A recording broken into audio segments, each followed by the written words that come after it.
Okay, let's do some quick fire questions, Corey. All right. I want to see, because these always lead into interesting discussions too. So if you with a gun to your head and it's your sort of dying thing and you can only pick one, which Tom Petty album do you go with? Okay. I know that I imagine the majority of people on your show, when they're asked this question, they all pick Wildflowers because that's a great one to pick, right? I imagine Damn the You'd be Torpedoes. surprised. Really? Yeah. I'm going Full Moon Fever because that's the album that really got me hardcore into Tom Petty. It has my favorite Tom Petty song of all time on it. Top to bottom, I think it's a perfect album. Chris Jericho on his show said a perfect album is like A to A minus. So even when you got like an A minus like Zombie Zoo, it's still better than the majority of whatever anyone else is putting out in '89. So I'm throwing a vote to Full Moon Fever. I love that album, top to bottom. It's fantastic. You get so many great, even the deeper cuts off that album are some of my all-time favorite deeper, like the Apartment song. I love the Apartment song, like stuff like Facing that. the Crowd. Again, I always forget about it, Facing the Crowd, and then when it comes on, I'm like, this again, greatest hits. This would be anyone else's. This would have been a release. It would have been a single, and it would have been on greatest hits because it's that strong. But there's so many great songs on that album. Sorry, with picking favorite albums, no, it's really different. Like, people don't all go for this, because I kind of thought the same thing too. There's a few of these questions I thought, well, I'm pretty sure I know what everyone's going to say. I don't know what everyone's going to say. Not everyone does pick Wildflowers. We had someone, I think Jake Thistle, picked the live anthology. He found a hack around my question because he's like, yeah, that's 6 records, so I think I'll take that one. Damn it! Oh, see, cheated. I should have picked Greatest Hits then, right? Because it has all the Grace on them. But no, I got to be true. And Wildflowers is a great choice. Damn the Torpedoes is a great choice. Yeah. I even really like Long After Dark. I know Tom was the biggest fan of it, but top to bottom, there's some banging tunes on that one. Yeah, man, that's the season I'm in right now. And going back and listening to those songs, again, it's because I always think, and I've talked about this lots, but I think about Damn the Torpedoes, Hard Promises, Long After Dark. That's your Jimmy Iovine trilogy. And yes, he was one of the producers on Southern Accents, but that was a whole different, weird sort of setup where he'd kind of left, and then they asked him back because they wanted his help to finish things up. But as 3 albums, as a trilogy of albums, it's absolutely phenomenal because they sort of sound consistent, but you can hear growth in the songwriting, and then you get sort of like You Got Lucky on Long After Dark would never have appeared on Damn the Torpedoes because Tom just wouldn't have written a song like that, and they wouldn't have been able to convince Ben Mont to play the synths on it anyway if he had done, right? And so I think in terms of those trilogies of albums, I think of if it's Van Halen 1, 2, and Women and Children. That's a brilliant trilogy of albums because again you've got all these songs from a band and most of the songs were written before any of the albums came out, right? It's my understanding of it. So you've got a real consistency in it and a sort of a fluency to those 3 albums.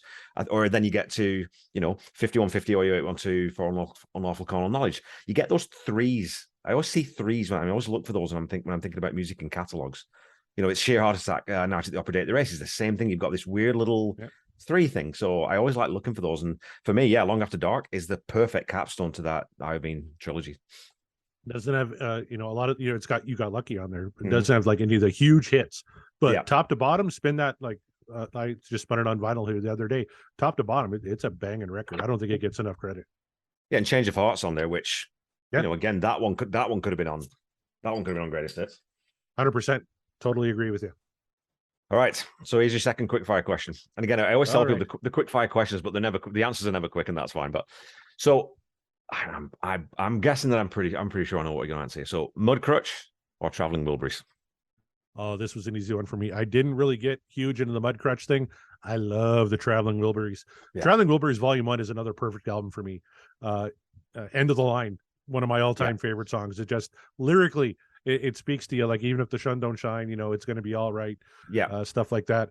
I was on a podcast with a friend of mine named Ken Knapsack, and we're just talking about Tweeter and the Monkey Man. Yeah. How brilliant is Tweeter and the Monkey Man? And I want that to be a movie. Like, get Steve Buscemi, get Vin Diesel, and let's do Tweeter and the Monkey Man. Yeah. Like, it's such a great, and there's a Canadian band called the Headstones that actually did a very hard rocking version of Tweeter and the Monkey Man that's fantastic. But Handle with Care, Last Night, Margarita, so many great songs on Traveling Wilburys Volume 1. That would be my choice, hands down. And you just get such a sense of fun from that record. End of the Line again, it's got this big, it's uplifting, it's upbeat, super simple.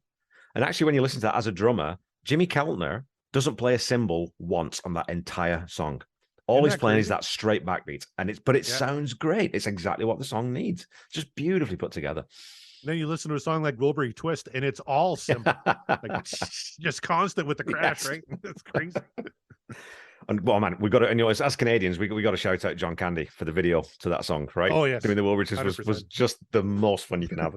The most fun you can have with your clothes on. So, R.I.P. John Candy. We just yeah, passed his anniversary of his passing here not that long ago, and yeah, just a legend gone way too soon. never made a bad. Well, I wouldn't say never made a bad movie. He was never bad in a movie. Is how I would There put you it. go. Yep. Well said. Well said. Okay, if you could join the Heartbreakers on stage for one song, what song would you pick, and what instrument would you play and or sing? Well, I'd be playing drums, and I think I'd be playing American Girl because I love that pattern. Oh, It's nice. really hard. I can't do it as of yet, but I'm practicing. I'm Yeah. trying. Like, and I love me some Stan Lynch on the drums. So if I could get on stage with them, if I had to sing a song, it'd probably be Walls. I think that's the only one I could probably pull off. Okay. But if I was playing an instrument, I'd hop behind the kit and I would attempt American Girl. But it's great too because it's the Bo Diddley beat.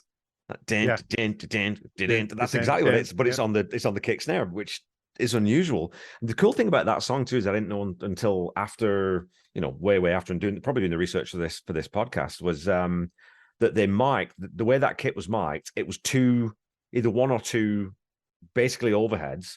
No mic on the kick, no mic on the. It was just one mic, and they just did it basically straight. So, which is why the drums do sound different. They don't sound as big as Stan Lynch's drums often do, certainly not in the Irvine era, but they sound, they're unique. It's a unique drum sound, right? Mm-hmm.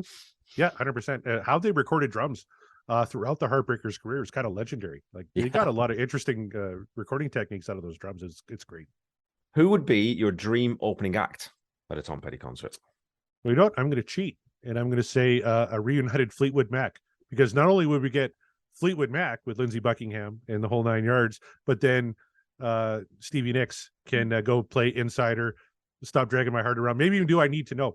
Like when she did I Need to Know in the Gainesville concert, that was phenomenal. Singing back up and Learning to Fly. So I'm going to cheat and pick Fleetwood Mac just because then we get some Stevie Nicks, the unofficial member of the Heartbreakers. Yeah, the only girl in the band, right? So yeah. Did you see Fleetwood Mac when they came through either of the last two times through to Saskatoon? No, I've never seen Fleetwood Mac. I was trying to get there when they came through last time because they had Neil Finn and Mike Campbell playing with them. Yeah.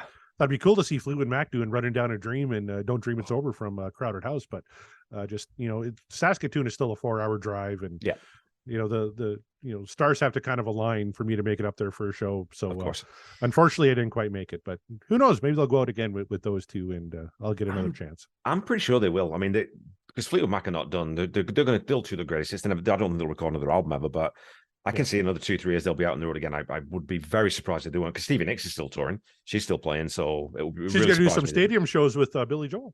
Yep, and he'll definitely have.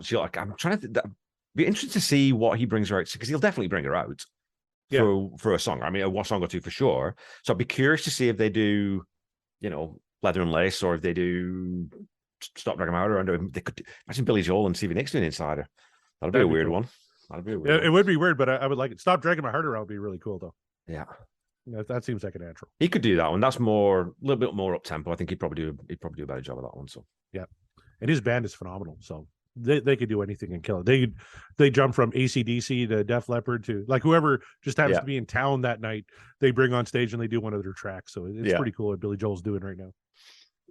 You got to be a really good musician to be in Billy Joel's band, because he's an absolute asshole if you're not, from what I've read. So. That doesn't surprise me. Okay, do you have a favorite band member other than Tom? If Tom is your favorite band member, which I always assume he is. And he would be, but and you know, I was thinking about it, you know, they all have their qualities, right? Like, you know, and they all contribute something a little different, but I got to go with Mike Campbell. Like he's such an instrumental, pardon the pun, member of the Heartbreakers. Like even Tom solo stuff. Like Tom told him after, you know, Mudcrutch kind of fell apart when they didn't want to bring the whole band aboard. He's like, Mike, don't leave me. Like I need you. I want to be playing music with this guy for the rest of my life. And he did. Yeah. And you know, Mike Campbell is so good and so underrated, I think, as a guitar player. Like one of the greatest rock guitarists of all time. Like 100%. He doesn't do all the flashy stuff like an Eddie Van Halen, but his contributions just, they can't be ignored. He's an instrument, he's a vital part of the sound of Tom Petty and the Heartbreakers.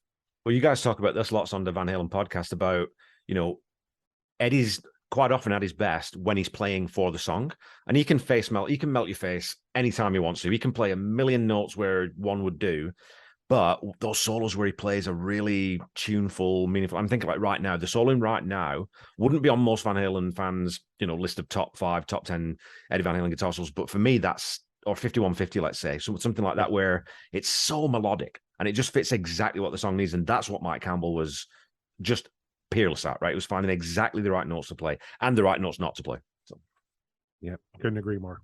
So got to go with Mike Campbell, even though a close second might be Howie, just because you forget, like, when they added that voice to the records, it just elevated the whole thing, right? Yeah. Okay, if you could go to see any Tom Petty concert from history, is the one that you would go to, and why? Well, you know what? I thought a lot about this, and I'm going to kind of cheat a little bit too, and I'm going with Super Bowl 42 because I'm a huge NFL fan. Yeah. I'm a huge New York Giants fan, and that's the year they knocked off the undefeated New England Patriots 17-14. But Tom Petty and the Heartbreakers were the halftime act and killed it. And the fact that they're not mentioned in the conversation of the greatest halftime acts of all time really chaps my ass, because they were amazing that night. Yeah, it was. I think, because most, or certainly a lot of halftime acts are lip synced, right? Because the network gets very nervous about, if something goes wrong, are we going to lose this? If we lose the broadcast, that's going to really, really suck. But Prince, you can't tell Prince or Tom Petty and the Heartbreakers to lip sync or to mime. That's just not going to wash, right? It's not going to happen. Bruce Springsteen as well, yeah. Springsteen, but even just the production. Remember that they had that heart, boom, boom, boom, boom on the stage, and then you saw the flying V coming in. Yeah, the flying V came in, and then once it pierced the heart, fireworks go off, and they're playing American Girl. They just kick right into it. It's like, oh, that's so good.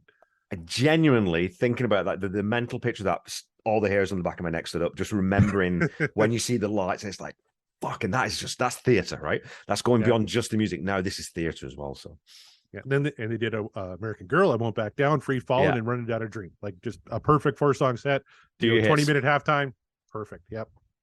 Get it. You understand the brief. That's the band that's understood the brief. It's like Queen live at Live Aid, right? Everyone. That's what Bob Geldof said. He said they understood. They understood what we were trying to get. All right, number 7, Walls Circus, or Walls number 3. And the way I wrote this question originally was, which is the better version? But that's not right. It's which is your preferred version? Which do you usually go for? Right, because they're both great. And but I always go Walls number 3. I like kind of the stripped down version, a little slower tempo. Yeah. Walls Circus to me always kind of sound a little overproduced. That's kind of the wrong word, but there's a lot of elements in there, right? Yeah. And I always liked it better, just kind of pared back. And my favorite version, like you said in that PBS show, just pared down Tom with an acoustic. Yeah. Sing. It's such a beautiful song. It's so incredibly well written. Lyrically, it's perfect. Absolute note perfect. So, geez, I go with Walls number 3, but I do love Walls Circus as well. And again, I always talk about, when I'm talking to other people, well, why do you love Tom Petty so much? What are the things you love about him? And one of the things I love about him is he was a master of economy. That's such a simple song. There's not much going on in that. In that version, certainly, there's not a lot going on in that song. It's very simple chord progression, very straight drum beat. He's not modulating his voice a ton, but the impact of the words and the way it's got so much space in it to breathe is why it's impactful, right? And why it sort of lands with you. And of course, when you've got that opening line, some days are diamonds, some days are rocks, straight away, you almost don't need anything else. You could sing that and then just 4 minutes of music and you probably get away with it. It's so strong, right? And even just I Can't Hold Out Forever, Even Walls Fall Down. Like, such an impactful lyric that everybody, that's kind of the human experience. Everybody's felt that. And that's where you get that feeling that, Tom Petty's singing for me. He's singing about me. That's what he did. When he had that knack, I talk about this all the time, is, even if he was writing about something that was very personal and was actually going on in his life, and Night Watchman was a good example of that, because he had these conversations with the guy who was doing security in his home, or, Walk Back Down, those kinds of things. He still always managed to write them in such a way that you could put yourself in the song and you could look at it from your perspective. So it means something to everyone in whatever way you want it to mean to you. He was very, very good at that. And it wasn't accidental. That was definitely a thoughtful thing where probably would say, well, I probably need to change that line because that's a bit too specific. So I'll change that out and make it a bit more abstract. It's just phenomenal. Really hard to do too. Oh, incredibly hard to do. And he pulled it off so easy. And I remember him talking about how he hated how listening to people how they talk about writing songs. And he's Yeah. like, it's not that easy. It's not, it wasn't for him anyway. He said, he'd latch onto an idea and you try something on, like, okay, let's move this around, and okay, I'm gonna have to ditch that part and to make it all fit. He worked at it. It was a real craft to him. And where some guys are just like, I belch this thing out in 10 minutes. Yeah. And usually it sucks. Unless you're Freddie Mercury and you're in the bathtub and you write Crazy Little Thing Called Love. Well, Straight Into Darkness is a good example of that. When he in Paul Zollo's book, he says that they couldn't quite get the handle on that one about they knew the song was good, and they knew the lyrics were strong, and they knew everything else, but they couldn't quite figure it out. They said it was when they went over and they had Benmont play that opening piano lick. So that's when the song came to life. That's when it's, okay, now I know what the song is. Now I know where we need to take it. So it's those little things that songwriters need sometimes just to get them over the line, right? Especially when you're in a band, not a backing band. They were a band, and everybody contributed, and everybody was instrumental in Tom Petty and the Heartbreakers. Yeah, and if you've got Ben Montench sitting there, use him. The guy's a god. The guy's a god. Use Ben Montench. Okay. Next question. I started sending these to people, and I sent these to you ahead of time, Corey, but I'm actually going to throw you a little curveball at the end of this one too. So I'm going to ask you the question, then I'm going to add you a supplemental question. But okay. So if you could pick any artist to cover any Tom Petty song, which artist would you pick, and what song would they cover? Well, I was thinking I do a Van Halen podcast, so I should probably pick Van Halen. And I was thinking, what song could Van Halen absolutely kill? And I always came back to Running Down a Dream, because I love that solo in Running Down a Dream. But imagine Eddie Van Halen flourishes on that solo. And I know, the drumming on the studio version is very kind of straight ahead, but Alex will throw something funky in during Eddie's solo on that, little something with the cymbals, or something with the hi-hat maybe, just to kind of accent it. Just in that little offbeat, in those couple of little offbeat sections. Yeah, oh man, that's a great shout, man. That's a great shout, and you've kind of actually you've got ahead of me, because that was what I was going to ask you. Because I was thinking, if you pick someone else, I was like, well, what about Van Halen? So I've got another one up my sleeve though. What about Aerosmith? If Aerosmith covered a Tom Petty song, which one would you go with? Geez, you got to go with something. Just thinking back to Long After Dark, Change of Heart. I think is a song I think they could do quite well. That'd be great. Yeah, it's got that Joe Perry. It's got that bluesy kind of chunky kind of riff to it. So because they're very much a blues-based band. You could pull a song out of the hat from Mojo. And I think Aerosmith could probably do that pretty well too. But just off the top of my head, we're talking about Long After Dark, and I think that's an album. I think early Aerosmith, especially, I think they could cover any one of those songs and do a pretty good job of it. Man, I love that. We could do that. Maybe we could get Wolf into sort of and get him Run Down a Dream by Van Halen. That would be. Wouldn't that be something? That would be something else. Yeah. No, okay. Now, which vocalist is that? What you're going to ask? That's what I was going to ask you. Which vocalist? Yeah. So I was sitting there thinking, who would fucking sing it, right? Well, obviously Gary Sharon. Obviously. No, Daryl Hall. I waited for you to get a swig of your beer before I said Daryl Hall, the unofficial lead singer of Van Halen, there for a bit. But you know what, Sammy or Dave, I think would do a good job of it. It's not Tom Petty songs I don't think are all that challenging to sing. He obviously has one of the most distinctive voices in rock that makes it brilliant, and the little inflections. He talks about. I remember listening to your show on I think it was American Girl. Just the way he accentuated balcony, like little things like that, right? So I would probably lean more towards Sammy doing that one, but I think Dave would do an all right version of it too. I wonder if Sammy's ever covered a Tom Petty song, because he does a lot of covers with Chicken Foot and with his with his Cabo Wabo parties. That'd be interesting to go back and see if we can find out, because I'd be kind of somewhat surprised if he hadn't at some point. Especially during the Cabo Wabo parties, like you said. Like, those are just big jam sessions, right? Like, and everybody loves and respects Tom Petty. They had to have at some point. Yeah, I'm gonna dig into that.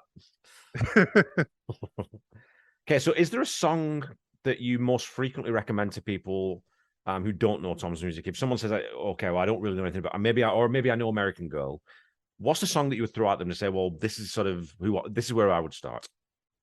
It's I Won't Back Down. That's my favorite Tom Petty song. It's my favorite song. Yeah. I love everything about it's a perfect song. It's played perfectly, it's sung perfectly, it's got tremendous lyrics.